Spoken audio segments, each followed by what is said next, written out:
Hello, and welcome to Unknowable, the podcast where we talk about all things mysterious, unusual, or unknowable. I'm Justine.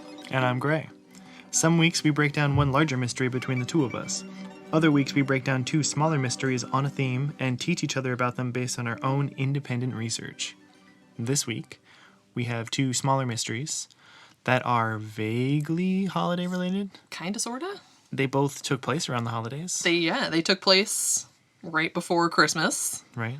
They're both super depressing. Super depressing. Which is also fitting for the holidays. Right. Yeah. I think that's more appropriate than a happy-go-lucky story, personally. It would just feel wrong if we were like, yay, Christmas. The real mystery is, how does Jesus love us so much? Oh. How can his heart be so big? Yeah. How do we know? But instead, we're going to go with death and suicide. Sadness. Yeah. Yep. Yeah. It's going to be great. It's going to be great. But they are both really interesting stories. Super interesting stories. So, and probably I would think lesser known stories. Yeah. I'm going to guess definitely yours is probably more lesser known. Right. Mine, but I think mine too. Yours is kind of like a classic. Yeah. I've known about it, but I don't know a huge amount of details. That's good. So you're going to learn some shit. It's going to be interesting. Mm-hmm. All right. Why don't you go first? All right. So, anybody who knows me knows that I love hip-hop. I listen to almost nothing but rap and hip-hop. And one of the most interesting stories I've ever heard about in the hip-hop world was the death of a rapper named Capital Steez. So, Capital Steez was born back in 1993, so he's only 2 years younger than me. That's crazy. Right. Wow. So he was born in 1993 in Flatbush, Brooklyn. His real name was Courtney Everold Duar Jr., but he went by Jamal. Okay.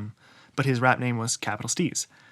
So he started off rapping in high school almost as just like a thing to do, but he started to gain some notoriety, especially like in his local high school. He was known as like the rapper.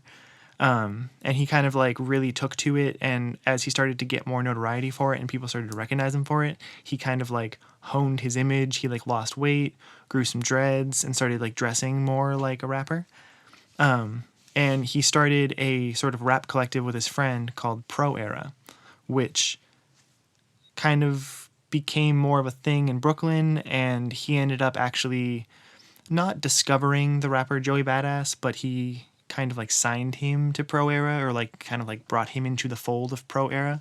And if you ever listen to Joey Badass music, still to this day, he like reps Pro Era and talks about Pro Era. So this was all started by Capital Steez. Joey Badass is definitely the most famous of the Pro Era crew. And that's going to factor into Capital Steez's story and why some things happen. So Capital Steez kind of he's starting to gain some notoriety, starting to gain traction. Joey Badass is definitely getting more attention than he is, but they're all kind of rising up as a crew together. They do like group interviews and stuff. Capital Steez was kind of a more quiet, thoughtful. He had some pretty like esoteric beliefs. He was really into like spiritualism. He considered himself a Rastafarian.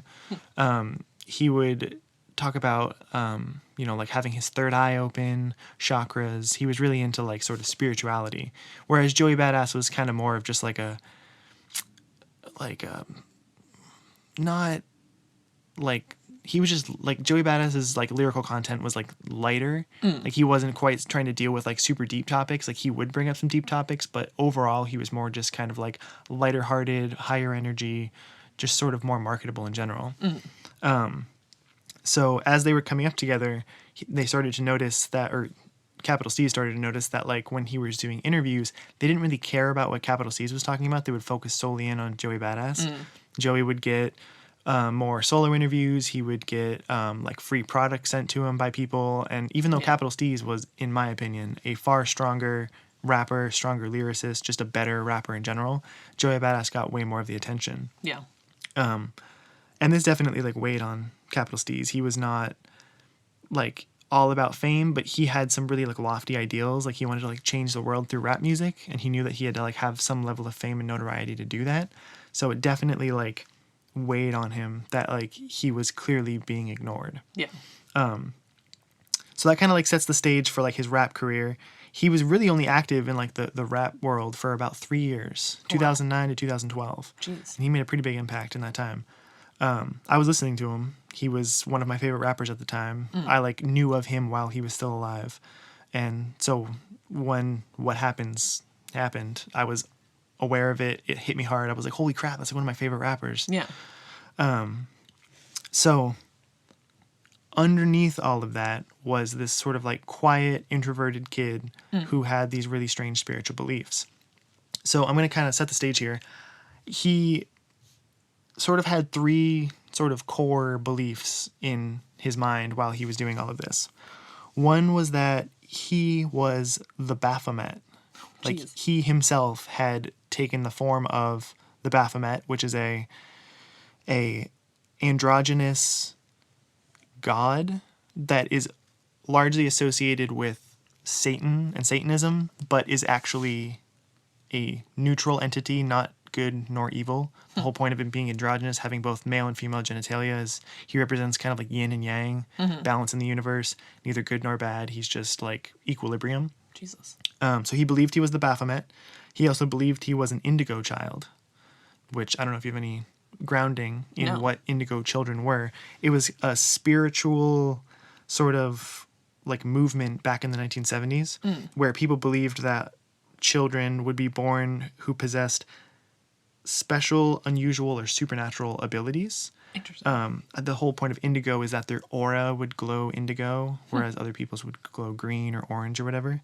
Interesting. So they believed everything from they had, high IQ, they were highly intuitive, they were resistant to like rigid forms of control, but also that they were like psychic. They could perform like psychokinesis, like move things with their mind and read people's minds. Whoa. All of this has been debunked by science. Yeah. But he believed he was the Baphomet, he believed he was an indigo child, and he believed that the end of the world was imminent. Yeah. Either in 2012, December 21st, 2012. Okay. So I remember that being a thing. Put a pin in that date. Yep. Or that December 21st, 2012 was going to be a global paradigm shift in how human consciousness sort of like behaved and believed, but that 2047 was going to be the actual end of the world. Okay. And so that leads me to the number 47 was very significant in his life. So there's the 2 chakras. The 4th chakra is the heart chakra, and the 7th chakra is the mind chakra, I think. Sure. Things like heart and mind. Yeah. So he looked at the number 47 as like the ultimate balance in the universe. Then he saw the number 47 everywhere. He was like, had a strong belief that it was a very significant number. He believed in numerology as well. So because of that number 47, he created this sort of symbol that looks almost like a swastika with the numbers 4 and 7 put together. Weird. And he made these like stickers that had the number 47 that vaguely resembled a swastika with a white circle and a red background, so it looked a lot like a Nazi flag. Great. And he did that as a comment about how the swastika was originally an esoteric Eastern religious symbol that was co-opted by the Nazis and turned into this like ultimate symbol of negativity. So he was almost trying to flip that and just kind of comment about how like he was trying to like almost take the swastika back. So he like made these stickers and he went around Brooklyn putting them up. And he actually was being investigated by the police for doing this because they believed it was like a neo-Nazi symbol or some sort of like white supremacist symbol. Oh, shit. So he was basically being tailed by the New York City Police Department, or so he thought. Maybe he actually was. Right. They definitely had like a file on whoever was putting up these stickers, but it's up for debate whether or not he was actually being followed. I mean, as a black man in New York, he had been stopped and frisked like 8 or 9 times. Oh, yeah. Just for walking down the street. Yeah. So I can see why he was paranoid. Yeah, the paranoia is based in reality. Oh, yeah. Yeah. So he has these kind of like, so the person I just described does not sound like your typical rapper. No. Like he's definitely has some strange, like even his friends were like, man, I love Capital Steez, but like, damn, he's got like some like intense beliefs, you know? Yeah. He didn't really make a whole lot of sense to everybody. So he had these esoteric beliefs, but also wanted to be a rapper. He was a virgin on purpose. Like, he wanted to, like, keep his temple clean. He didn't eat junk food. He really tried to, like, take care of his body and stuff.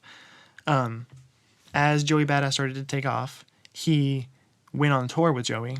And while on tour, he would eat junk food. He lost his virginity. He was smoking a ton of weed, which he smoked weed before, but, like, was doing it way more heavily and in a way more unhealthy way. And it just kind of generally, like, fucked with his psyche. Yeah. It didn't agree with him, and he really didn't like it. And that's kind of like as things started to shift in his brain, I think. He played his last show on December 12th, 2012. He showed up. Not a lot of people were there, so he was, like, kind of heckling the crowd, like, all pissed that there weren't a lot of people there. He was super drunk. He like, almost never drank, so, like, the fact that he was drunk was bad. He was just clearly in, like, a bad state of mind. He went in December 21st, 2012, so the day that the world was supposed to end, is when him and Pro Era released their mixtape. It was supposed to be like a big party. It was like this big, great thing. They had a party at the Stussy store in New York City, this like clothing store. All his friends were there. It was this really high energy thing. And they basically like dragged him to it. He didn't want to go. Yeah. He was just kind of withdrawing into himself. He still went though. And the story that somebody told was that he got super mad and like kind of blew up at everybody because somebody asked him to sign a t-shirt and nobody gave him a Sharpie.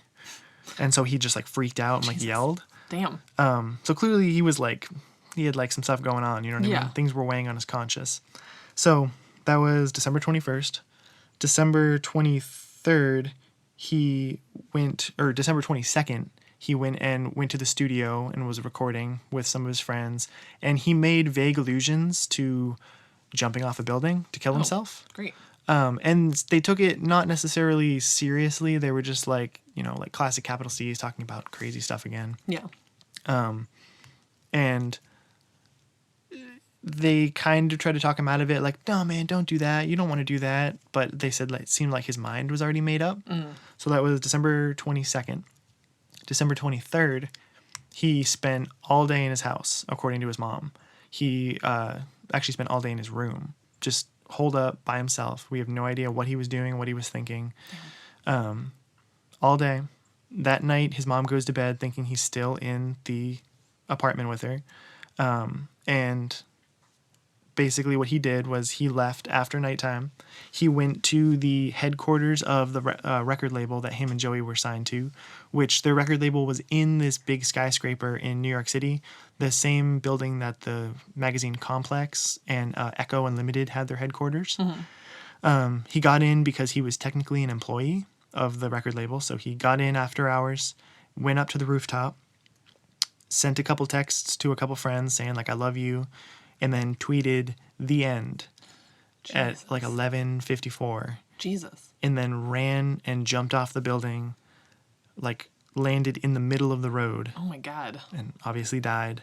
And supposedly when he died, he was clutching a Bible to his chest. Whoa. So shit. That was the end of Capital Steez. So that was some chills right there. Right. It's intense. Like, damn. You know how many stories the building was? No, I don't. But it was they described it as a skyscraper. Okay, yeah. So a decent amount of stories. Damn. So after he died, there's some weird things, like they wouldn't let his mom see his body. They showed her photos of it, according to her, but like wouldn't actually let her see the physical body, which seems strange. Yeah. And that's kind of when everybody started to go back and look at a lot of his like internet history and like MySpace, Facebook, Twitter and stuff. But it basically paints a picture of somebody who was most likely schizophrenic. He was in his early 20s, which is exactly when schizophrenia presents. It was undiagnosed. He didn't have any medication for it. Also, there's a lot of evidence that shows that smoking large amounts of weed when you're schizophrenic, if you're not well medicated, will actually negatively impact your mental state. Oh, wow. So if he's undiagnosed schizophrenic, living in some pretty rough circumstances in that his dad wasn't around, he's made vague allusions in songs because of his dad like dealt crack or was arrested for crack in some way. Yeah. So he has like a rough upbringing. He's clearly being ignored for something that he knows he was a better rapper than his friend. He's being ignored in the rap game and has this undiagnosed mental illness. That's a really intense mental illness and is exacerbating it with like recreational drug use. Yeah. And then you throw on top of that all of his sort of spiritual beliefs, and it sort of paints a picture of somebody who was just, I feel really bad for him. Yeah. Like, I wish that like somebody had just got there and could have like talked to him or something. Right. But part of me doesn't think that this reads as just a typical like depression suicide. Like he didn't want to just like end it and get out of the world. Yeah. He seemed very purposeful with his suicide. Like it was coinciding with something. Right. So he died the night of December 23rd, which it was 12/23/12 that he jumped. Yeah. You add those numbers together and it comes to 47. Oh shit. Which may or may not have been an accident. Jesus. Again, he seems so purposeful though. Like I can't imagine that was an accident. He like just made it too. It was like 11:54 at night. Damn. So he also believed that the world was going to end or that there was going to be a global paradigm shift December 21st, 2012. So 2 days before he jumped. Yeah. And he had his sort of belief of him being the Baphomet and an indigo child. He believed that like he had a higher purpose and that he had made allusions to being reborn and having to sort of like shed this like body or whatever in order to like do what his life's purpose was and fulfill like not like the prophecy, but fulfill some like higher purpose. Yeah. So, I mean, like, how do we know? Maybe he had maybe he was an indigo child. Maybe he had this like deep, intense knowledge of the world and what was going on. And he was very sensitive to things like a global paradigm shift. Like thinking back to it, like 2012 was kind of like a shift. Like, you know, it was the start of Obama's last term. It's just kind of when I feel like a lot of like the world started to like go off the rails a little bit. Yeah. It's like kind of when ISIS started to become a thing. I'm trying to remember. I remember there being a like publicized supposed like end of the world in 2012, but it wasn't December. I feel like it was May. Interesting. Like I think it was May 21st. The end of the Mayan calendar. It was something like that. It was like, oh, the world's gonna end. Because I remember the date because I photographed weddings and that I happened to have a wedding on that day. And it was like a funny thing that like they had the officiant like hold up a paper, you know, from that day that was like end of the world. And they were just like, well, here we go. Here we go. So I remember that being a thing. And then, you know, of course it was like, oh, the world didn't end. But it is interesting that the world ending can be interpreted in those two different ways. Like it doesn't necessarily mean a literal world ending in the sense that like the world, you know, you think that's so in your mind. I think it becomes so like, like the Earth is going to explode. Right. We're all dead. But yeah, if that kind of was a big shift that way, then like it kind of was the world at the time ending. It's the end of the world as we know it. Yeah. So. Which definitely, I saw a meme the other day that was like that too. That was like, they said the world was going to end in 2012, but has anyone really felt alive since then? Right. It's like, okay, yeah. It's true. Yep. There's like, I don't know, 2012 does just seem like it was like a very like watershed year in like my mind, where it's like everything before 2012 was one timeline and everything after it was a different timeline. Yeah, a totally different thing. Maybe that's when we shifted into the parallel universe that has the Berenstain Bears in it. Yeah, everything fucking shifted. Right. God damn it. And if only it hadn't. Right. So many things would be different right now. Capital Steez knew it. Yeah, maybe Capital Steez would be alive. Right. Wow. So he's a very interesting, troubled, flawed person, and I feel like the unknowable part of his story is just like almost exactly what he believed and how he viewed the world. Like you kind of get all of these little breadcrumbs here and there, like, oh, he believed he was the Baphomet, he believed he was an indigo child, he believed the world was going to end, he believed in like anti-consumerism and stuff, but you don't really get a cohesive picture of how he thought all of these pieces fit together. And as people know from listening to this episode, I draw conclusions. I like to put things together and like put it into a cohesive timeline and a cohesive idea. And this story has always kind of like not bothered me, but like it always has felt unfinished to me because I don't know what he was thinking. Like, what was he doing in his room on December 23rd? Like, what was he doing all day? Yeah. Shut up by himself, just behind the computer doing whatever, like, you know, posting on Facebook and MySpace. But, like, I don't know. It just seems like he had a purpose, and that his whole suicide and sort of the way he lived his whole life was leading up to that act of jumping off that building. Yeah. And it wasn't just like, you know, him trying to end it, him trying to get out of this world. It was him trying to accomplish something. Right. And did he accomplish it? Right. Did he? It reminds me almost of the whole Heaven's Gate cult, where they had to kill themselves because there was a comet going by. Oh, yeah. And they had to, like, you know, it was like a spaceship, and they had to, like, leave their bodies so their souls could get onto the spaceship. Yep. So maybe, like, he had to kill himself to coincide with the end of the world because he had to, like leave his physical form in order to, like, go do whatever it is he had to do, you know? That's crazy. And we'll never fucking know. We'll never know. It's so bizarre. I really think that, like, most of us are too closed off to that kind of stuff to even know it.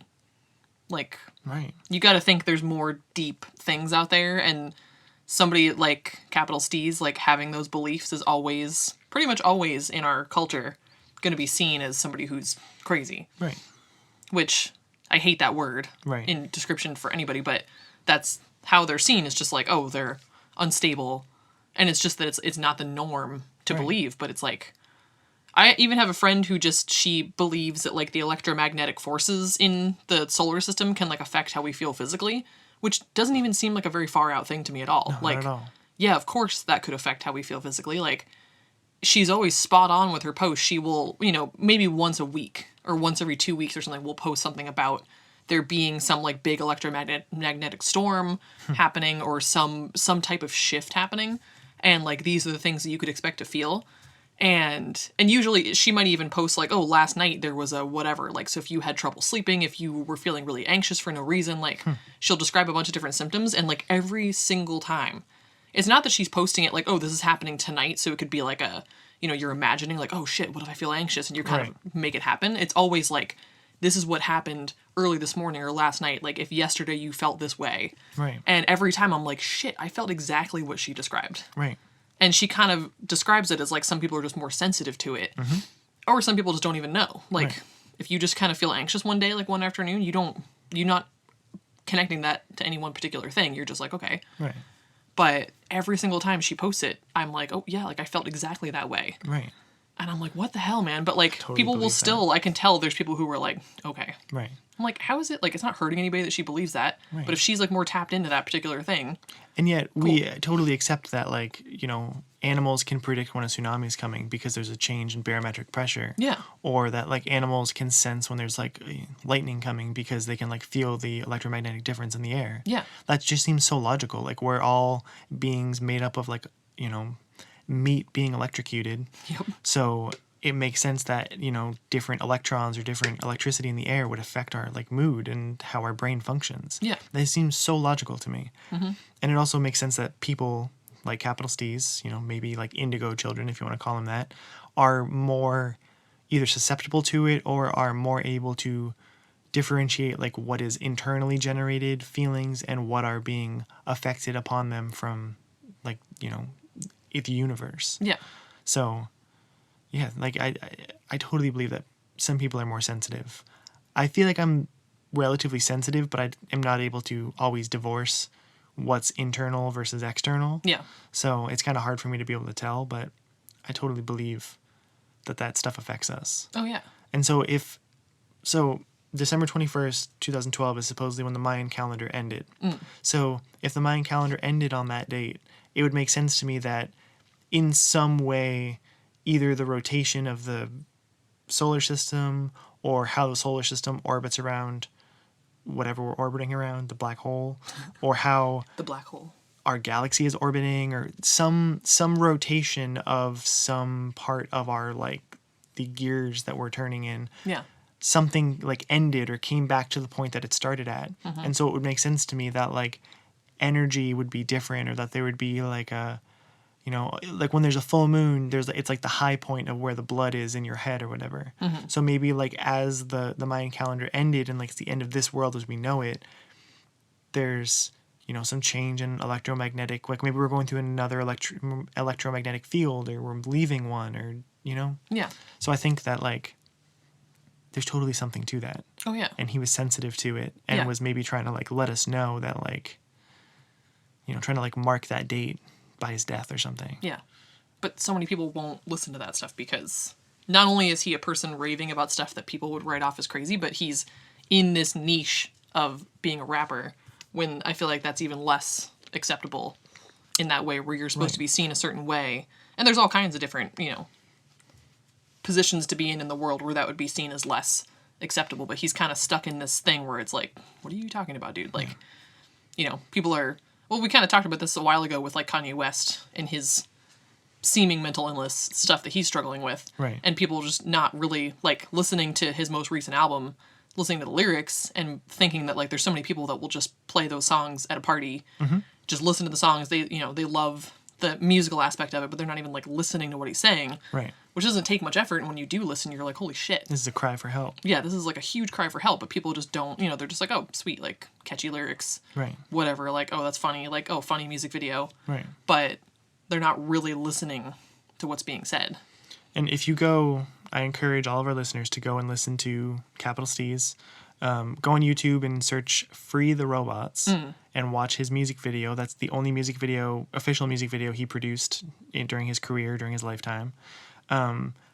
And really pay attention to the imagery, the words, the lyrics that he's saying. Yeah. It paints a very vivid picture of kind of where his head was at. Mm-hmm. And it's not just like, you know, typical classic rap music. He's trying to say something. He's trying to communicate something. He's trying to like let people know what he's thinking and where his head's at. Yeah. And I don't feel like a lot of people like understood that. Mm-mm. That's why Joey Badass got all the attention, because he's easier to comprehend, lighter, quick dip in and out of his mindset, and it's like makes sense. Capital Steez you have to really kind of work at. You have to think about it. You have to like internalize it. You have to research, and it's just more complicated, heavier. This is why like the stuff that we talk about is not like typical like small talk at a party. Right. Because most people are just like, hey, so like how's work? Yep. How's the family? Like, oh, we just went on vacation. And we're just like, so do you want to talk about all the theories of RFK's assassination? And they're like, no. No, not at all. What the fuck? Like, this is too deep. Right. But so much more interesting. So much more interesting. And, yeah, he was just trying to tell us some shit, and everybody was just like, okay. Yeah. Cool, dude. And he's just schizophrenic. Like, we'll just write him off. Yeah, we'll just write him off. Yeah, and it's like, especially if somebody gets a diagnosis of a mental illness, like, then it's all over. Oh, yeah. Because then it's like people have a guaranteed, like, oh, yeah. Of course. Of course, you have this thing, so nothing that you say could ever possibly be valid or rooted in any kind of, like, reality. Right. Because you're just fucking crazy. Which, it's all just bullshit, but I really think, I mean, there's been studies done that people with mental illness and people even who tend to be a little bit more on like the sad or like depressed side of things tend to be more intelligent, more tapped into deeper topics, more able to comprehend deeper topics. Like they just tend to be more intelligent overall. Right. Which, you know, kind of like that, like ignorance is bliss type of thing. It's like which came first? Did the mental illness come first, or did the knowledge of the world come first? And that's what kind of spurred you into this mental illness, because it's just, I don't know. I don't think being aware of deeper things in the universe, it's not going to necessarily make you happier. It's almost guaranteed to not make you happier. Oh God, no. The more you learn about the world, the more you want to not learn about the world. Yeah. But, you know, being aware of those things, I think, makes you smarter, and it makes you, I don't know. Yeah, you're just more able to be in tune with everything. Right. So, like, I feel like I can tend to be a very negative leaning person, at least in the sense that like I'm just aware of everything that can go wrong. Right. But I also tend to, like, my friends and like my husband and stuff would also describe me as being like extremely enthusiastic. Like Nate makes fun of me all the time about, we'll go and get food somewhere, we'll go do something, and I'm always like, this is the best ever, like this is the greatest day, like oh my God, this is the best thing I've ever had. And he's like, they can't all be the best. And I'm like, but they are. And it's just that swing of like, you know, you can have this knowledge of all this shit, like Capital Steez did, but it doesn't mean that you aren't correct. I don't know, like that you're not fucking crazy for just Right. trying to link up these things in the universe, and like maybe that's just some people's effort to make sense of things. It's all connected. Yeah. Damn. I'm sad that he's dead. Me too. It's really too bad. R.I.P. Capital Steez. We're coming up on the 6th anniversary of his death. Oh yeah. Damn. Yeah. That's what, tomorrow? Yeah. December Shit. 24th. Damn. Well, the early morning of the late night, early morning of December 23rd, 24th. Damn. Yeah. So tomorrow night. Shit. It's crazy. That sucks. Yeah. R.I.P. R.I.P. It's great. Great Yeah. rapper. He's resting somewhere. Yeah. Or maybe he's not maybe resting. he's not Maybe resting at all, yeah. he's working really hard to do Yeah. He's much busier now. whatever. Yeah. Right. Trying to Think about. combat the awful forces that are operating in the world today. Wow. Right. Wow. Well, I guess in a sense, going to my story, maybe it's slightly less bleak because there's no guarantee that the people in my story are dead. Right. True. I mean, there's no guarantee that Capital Steez is dead in Right. the sense that we think of either, but... He's dead in a biological sense, but... Exactly. Yeah. But he could just be floating around out there somewhere. Which is cool to think about. I'd rather think about that. Me too. He's not gone. He's just somewhere. He's out on there. the next part of the adventure. Yeah. He's not limited by his physical body anymore. Yeah. Exactly. There we pretty go. cool. That's a Yeah. good way to put it. Yeah. Well, okay. All right. So My what do you story is about some missing children.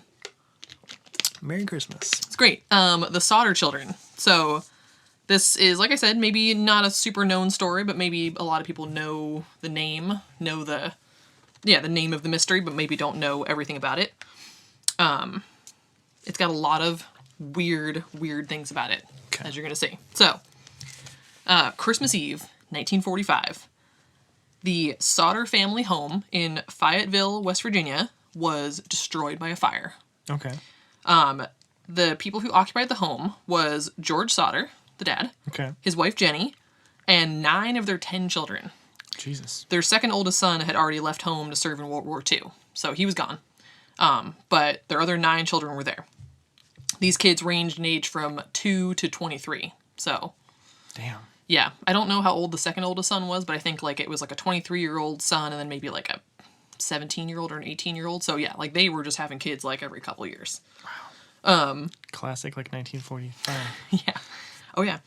So during the fire, the 2 parents and 4 of the 9 children escaped, but the bodies of the other 5 children have never been found. Weird. Yeah. And the Sodders believed for the rest of their lives that the 5 missing children survived. Interesting. Yeah. That's creepy. So, yeah, they never rebuilt the house. They converted it into a memorial garden to their lost children. Really sad in the 50s when they started, I think at first they were kind of like, maybe they did die in the fire. Like, that makes the most sense. Right. But at some point they started to really doubt that they had actually died in the fire, which, again, you'll hear all these weird things that made them doubt this. So they put up a billboard. They kind of lived... I didn't like look at a map or anything, but it sounded like they either lived right on like a main route that went through West Virginia, or maybe they lived like just right off of it. But they put up a billboard at the site along this State Route 16 with pictures of the 5 missing children offering a reward for information. I think they were offering like, even if somebody could give them information about just one child, like they would give them the reward. Wow. Which they ended up like doubling the reward at some point. I think they put up a second billboard somewhere close by as well. But this was like up for a long time until Jenny, the mother, died in the late 1980s. So it was up for like 30 years. Jesus. That they were just like, please tell us what happened. Super sad. So the night of the fire, Christmas Eve again, George and Jenny let 6 of the kids, the oldest daughter and then like all the middle-aged children, stay up past their bedtime because Christmas Eve, everybody's having fun. Yeah. They open presents. Everybody's like high on, eating cookies and whatever. The other 3 kids, the 2 oldest boys and the 2-year-old, went up to bed by like 10 o'clock. So these 6 kids are just kind of downstairs. They're playing, whatever. Jenny, the mom, was woken up around 12:30 in the morning. The phone was ringing. She went downstairs to answer it. It was a woman's voice she didn't recognize, asking for a name she didn't recognize, but she later recalled her weird laugh, which I don't know. Okay. So that's just kind of an odd thing. She noticed while she was down there that the lights were still on and the curtains weren't drawn, which is something that usually when the kids stayed up later than the parents, they would take care of that before they came to bed. So she was kind of like, that's weird. Right. But she noticed that the oldest daughter had fallen asleep on the couch, so she just assumed she fell asleep on the couch. The other 5 kids slept up in the attic. So she was just like, okay, they all went to bed, like, they just forgot. Right. No big deal. She woke up again around 1 a.m. by the sound of something hitting the roof with a loud bang and then rolling, which is really weird. That is weird. She didn't hear anything else. Like, she kind of sat there listening and nothing else happened, so she was like, whatever. Went back to bed. Half hour later, she's woken up and smells smoke. So she finds that the husband George's office was on fire. Around sort of like the telephone line and the fuse box area. So she woke up the husband, he woke their older sons, both of them, and then, again, 4 of the children escaped, which were the 2 oldest sons who had already gone to bed, the daughter who had fallen asleep on the couch, and then the 2-year-old, all got out. But the 5 children, again, who typically slept in the attic, when they were escaping the house, the stairs to the attic were already on fire, so they couldn't get up there. So they were screaming for these kids. They didn't hear anything. They didn't see the kids. They had to get out of the house and have no idea what happened, basically. The 23-year-old son originally said that he had gone upstairs to alert his siblings, but then later he changed his story to say that he only yelled up there and didn't actually see them. So again, nobody knows if they actually went upstairs or not.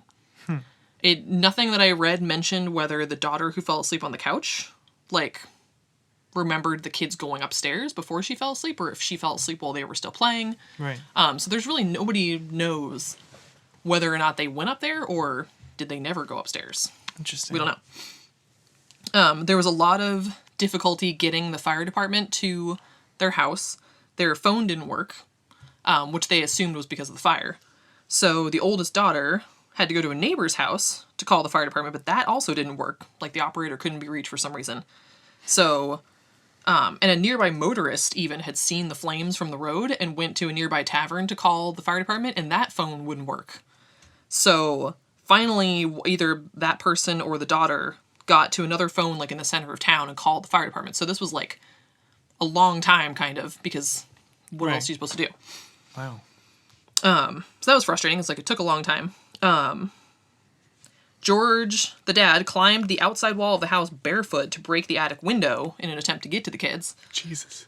He usually kept a ladder leaning against the house, which he planned to use to rescue the kids, but it couldn't be found anywhere, which is weird.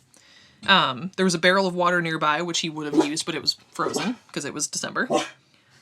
That's my dog barking because the mailman just dared to put mail in our mailbox. How dare they?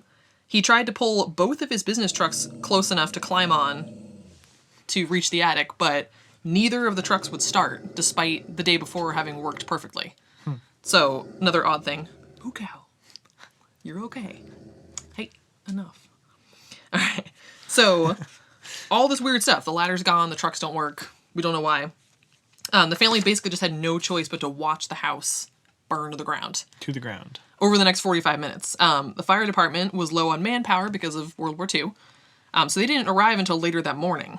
At that point, there wasn't any fire to put out, really. Like, I'm sure there must have still been something to do, but essentially they were there to sift through the ashes that were left.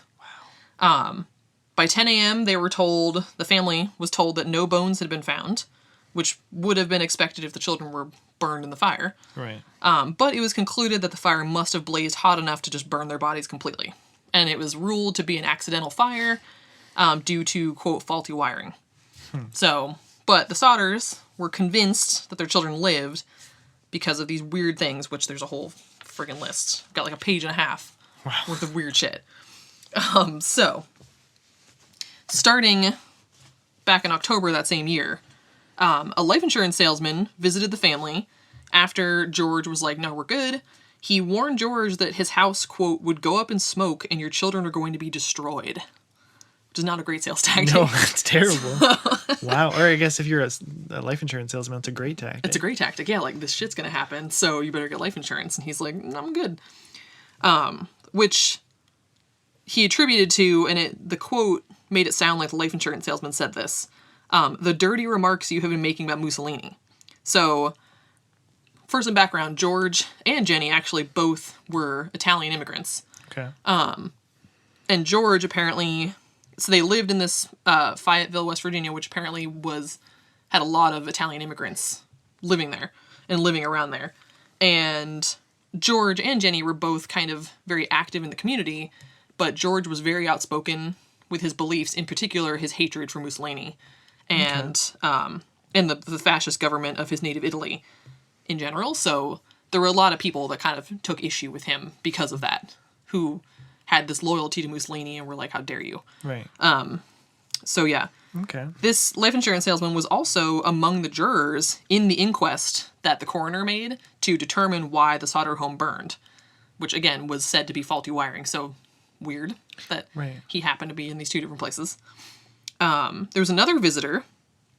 I don't know exactly when this was, but apparently seeking work, he took the occasion to go around to the back of the house and warn George that a pair of fuse boxes would, quote, cause a fire someday, which kind of puzzled George because he had just recently had the house rewired and had it inspected and everything. So he was kind of like, okay. Odd. In the weeks before Christmas, his older sons had noticed a strange car parked along the main highway with the occupants of the car watching the younger Sodder children as they return home from school. So, not sure what was up with that. Yeah, that's weird. Again, yeah, George was very outspoken about hating Mussolini.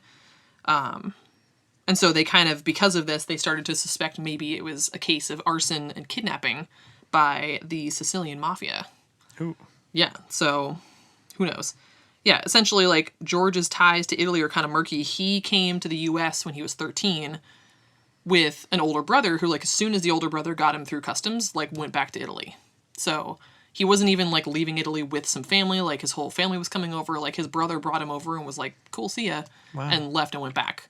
And I guess George never really talked about why he left Italy. But it does seem odd at 13 to come to the United States. Like, I don't know what, were his parents dead? Was his whole family still back over there and he just pieced out? Like, it's bizarre. And yeah, there was not really known why he left. So there's something going on there. Something's going on. Yeah, he disputed the fire department's finding that the fire was electrical, again, because he had just had the house rewired and inspected, which obviously is debatable. Like, that's no guarantee that it was done well, that there wasn't a mistake made. Who knows? Right.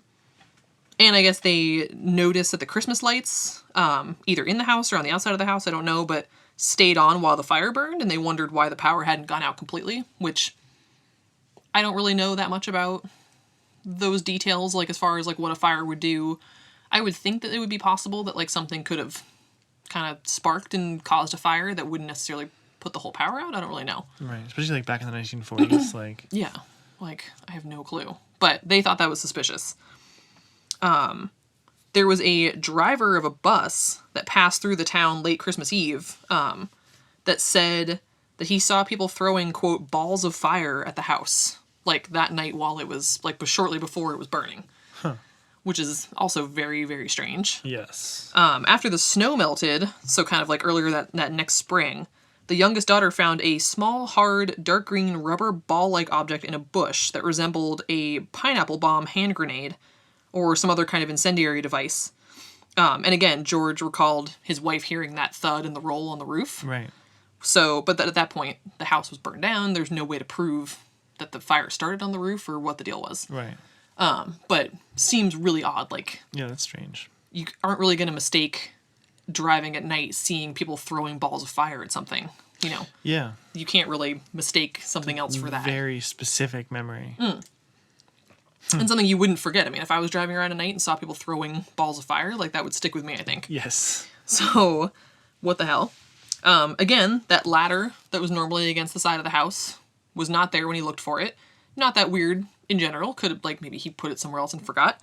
But they later found it at the bottom of an embankment 75 feet away from the house. So, seems very much like it was put there. Right. In order to stop him from being able to get up there.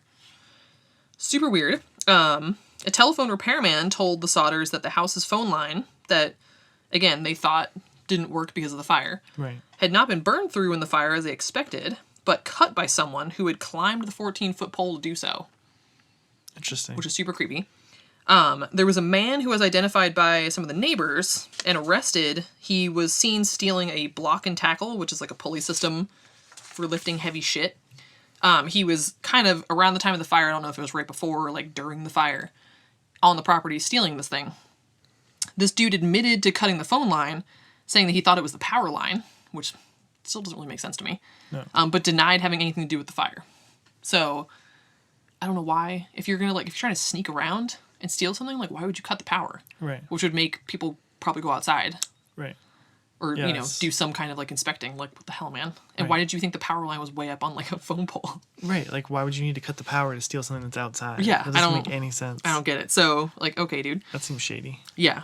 The mother, Jenny, had kind of always been rubbed the wrong way about the idea that, like, oh, maybe they were just burned entirely. Right. She noticed that, like, when they were looking through the ash of the house, that, like, there were some, household appliances that were still, like, basically fully, not intact, but fully recognizable. Yeah. And she just thought, like, it just seemed too weird that they would be totally incinerated.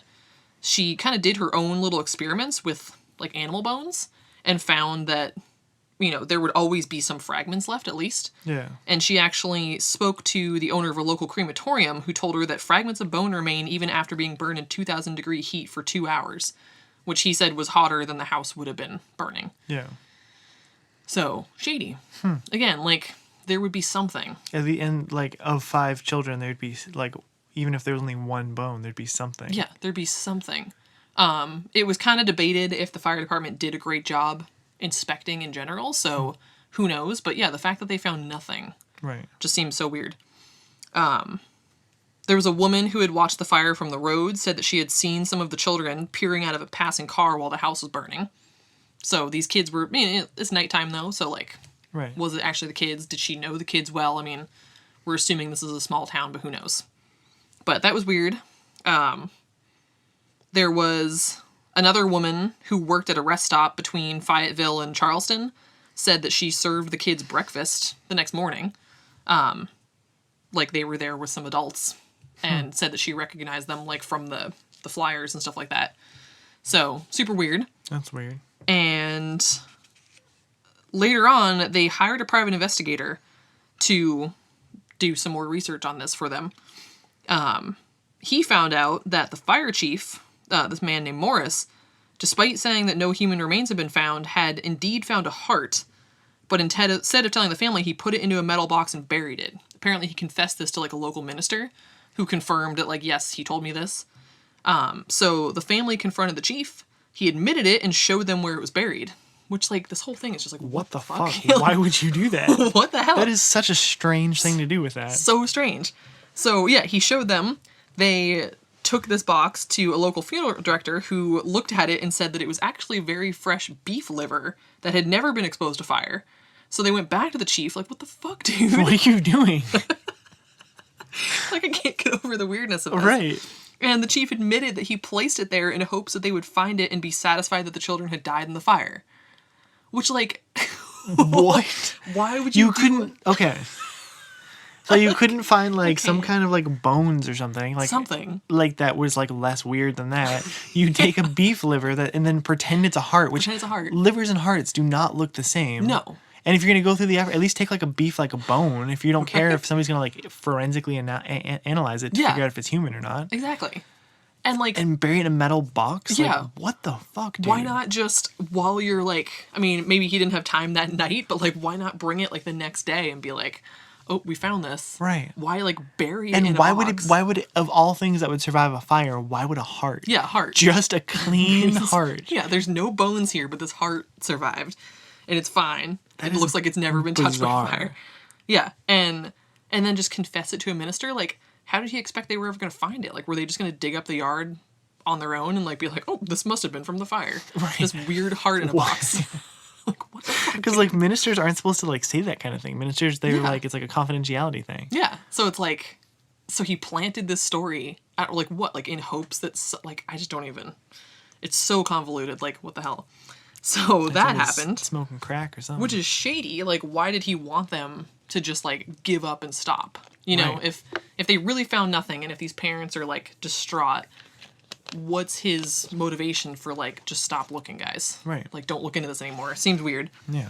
And again, there was another woman who claimed to have seen them, like, a week after the fire at a hotel she worked at. They were with 2 men and 2 women who she said seemed to be of, quote, of Italian extraction. Extra. And I guess she tried to talk to the kids, and the adults became very agitated and started, like, speaking in very fast Italian to each other, and then, like, rushed the kids out, and they left the next morning. So there were, like, multiple stories of, like, these kids being seen after the elsewhere. fire. Yeah, after the fire. So super shady.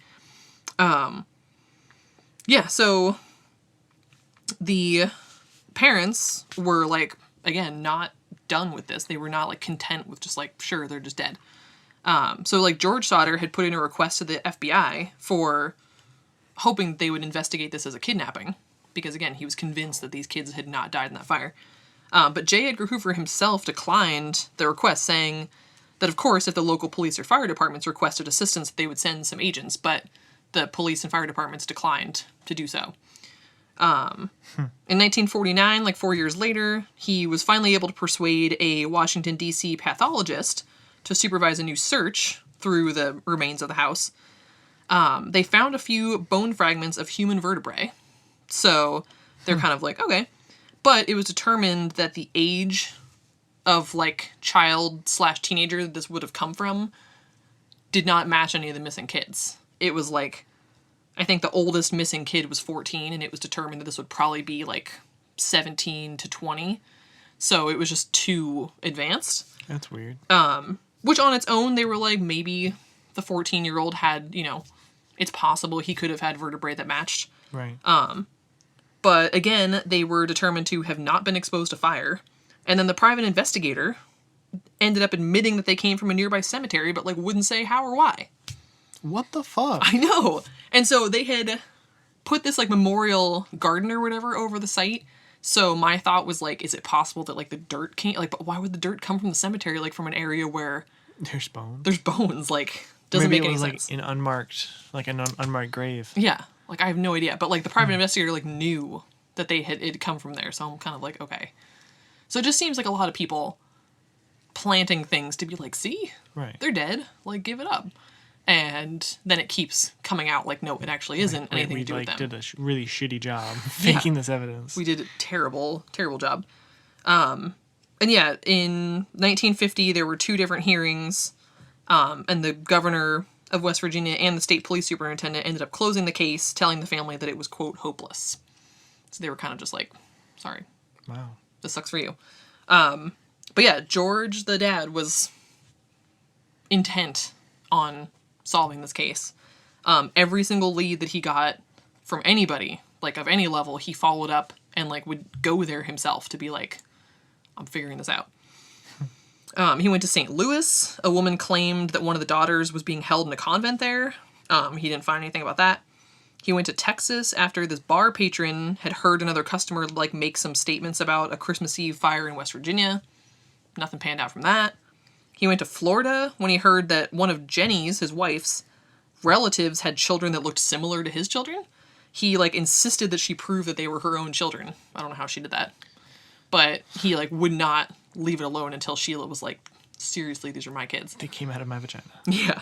He went to Houston in 1967, so this is, like, almost over 20 years later. There was a woman that said that, I don't know if she was, like, at a bar or what, a man had a little too much to drink and admitted to being one of the sons and living with one of the other sons. Yeah, George went there, he met with the 2 men, but they denied it at that point, that they were the sons.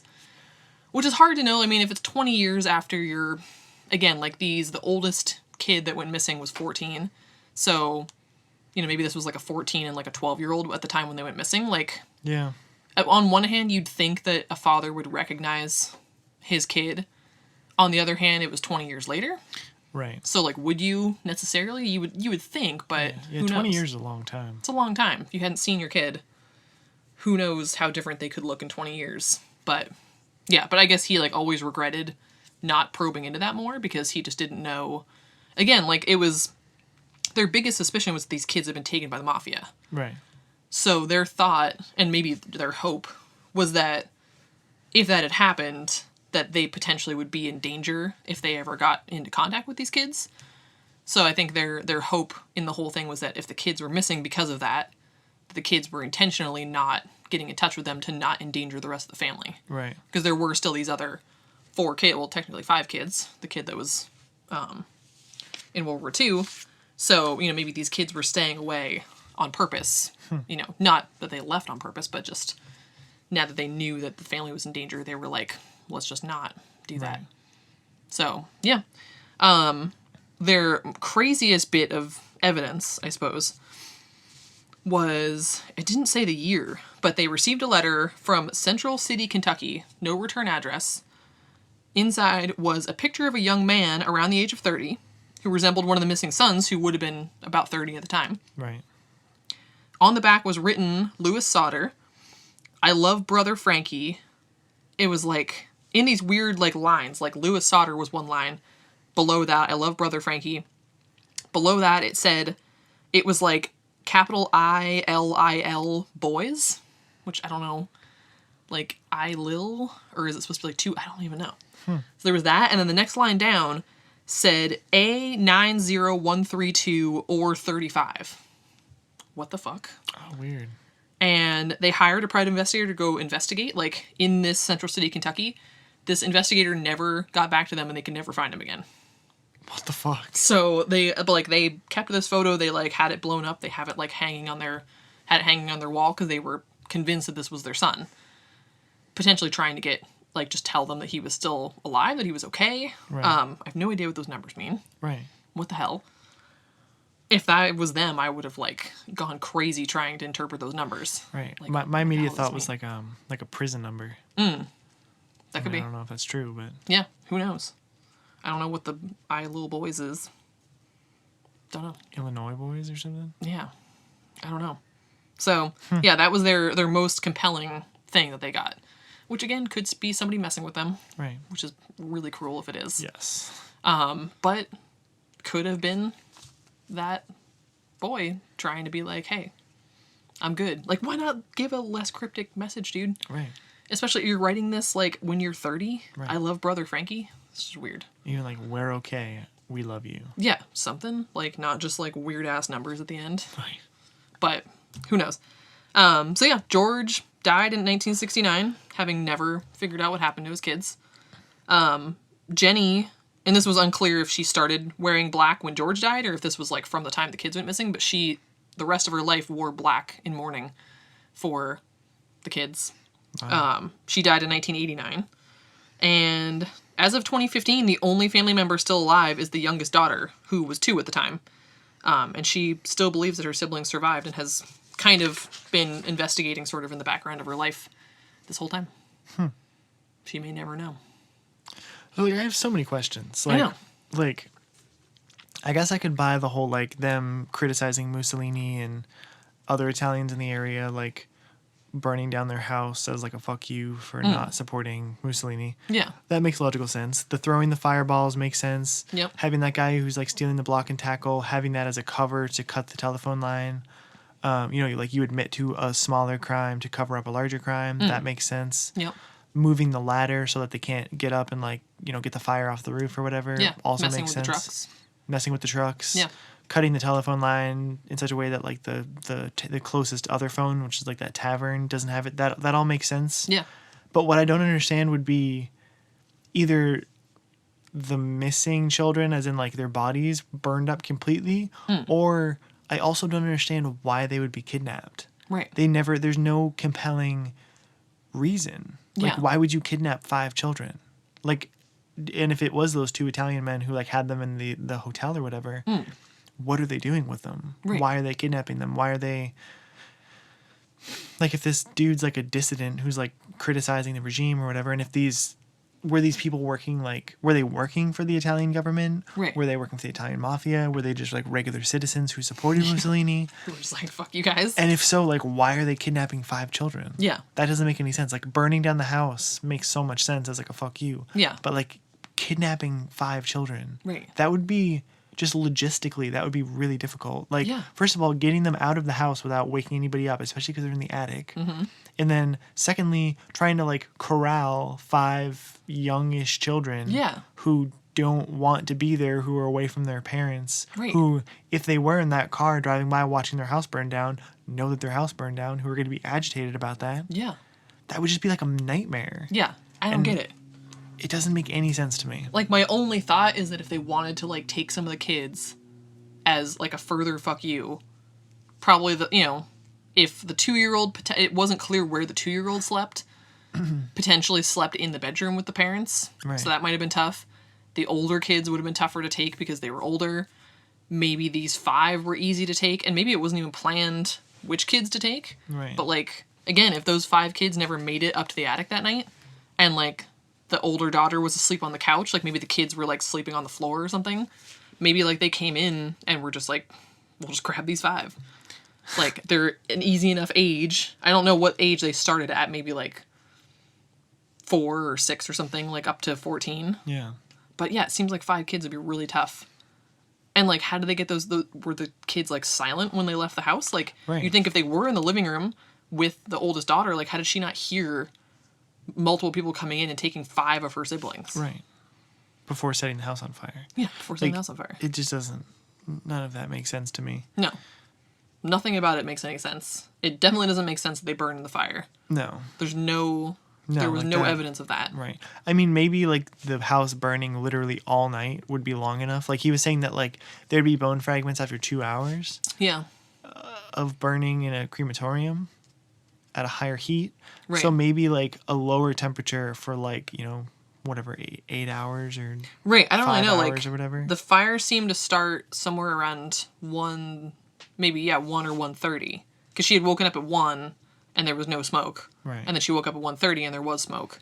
Okay. So it must have been somewhere around there. And then, yeah, it was unclear because it just said that by 10 o'clock they concluded that they didn't find any bones.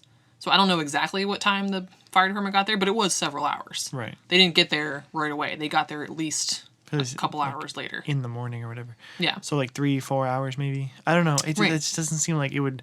Like I was saying, like, 5 kids, there'd be some bone fragment. Yeah, you'd think that there'd be something. And, yeah, there just wasn't anything. Right. I don't know, and I still don't buy them getting kidnapped. I just don't, that doesn't fit with the rest of the story. Like, it doesn't fit. Right. Unless there's some reason, like, unless they kidnapped the kids and brought them back to Italy to, like, fight for Mussolini or something. Or, right. Yeah, and all of the people who said that they saw the kids, like the woman at the hotel, that I guess wasn't taken super seriously because she hadn't seen pictures of the missing kids until like 2 years after the case or something like that. No. Yeah, it was like 2 years after the case, and then she didn't come forward until like 5 years after. So she supposedly like saw the pictures of the kids 2 years after and was like, oh shit, wait, I saw them a week after that. And then didn't come forward for 3 more years. Yeah, that's weird. So that's a little strange. So they didn't really, like, follow up too much with that because they were like, okay. And then, like, what are you going to do at that point? Right. So pretty much all of the people who said that they saw the kids somewhere weren't fully reliable. And there was no proof. It was just people saying, like, oh, yeah, I saw them. Like, the woman who saw them at the rest stop, like, she could have seen them. Right. She could have seen a few other, like, Italian-looking kids. Right. If there's a large population of Italian people in Fayetteville. Yeah.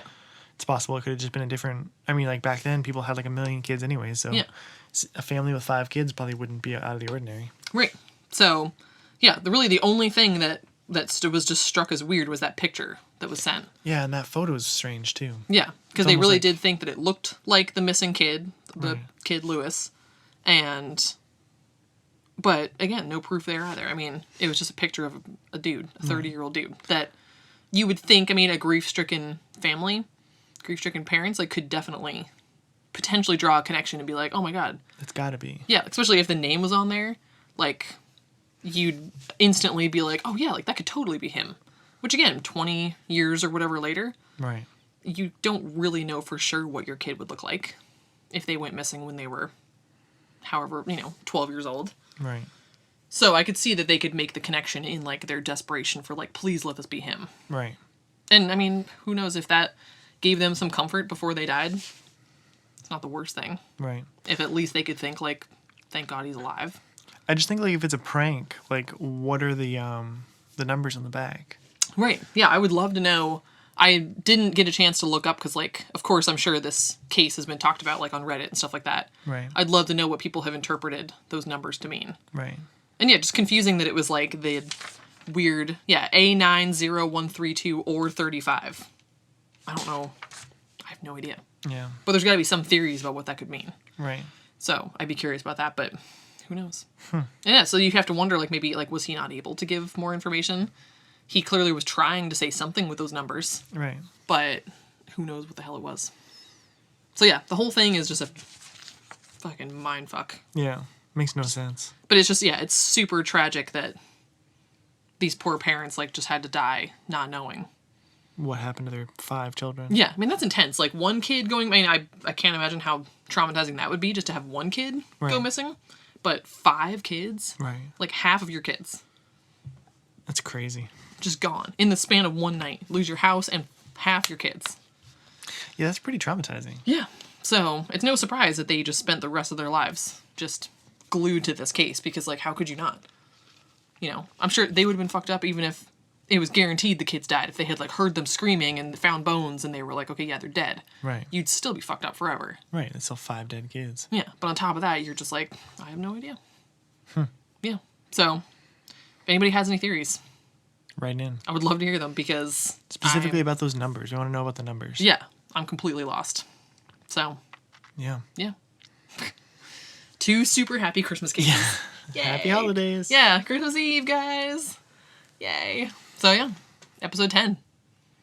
Crazy. Capital Steez and the Sodder children. Sodder children. Super sad. Yeah. So, let us know what you think.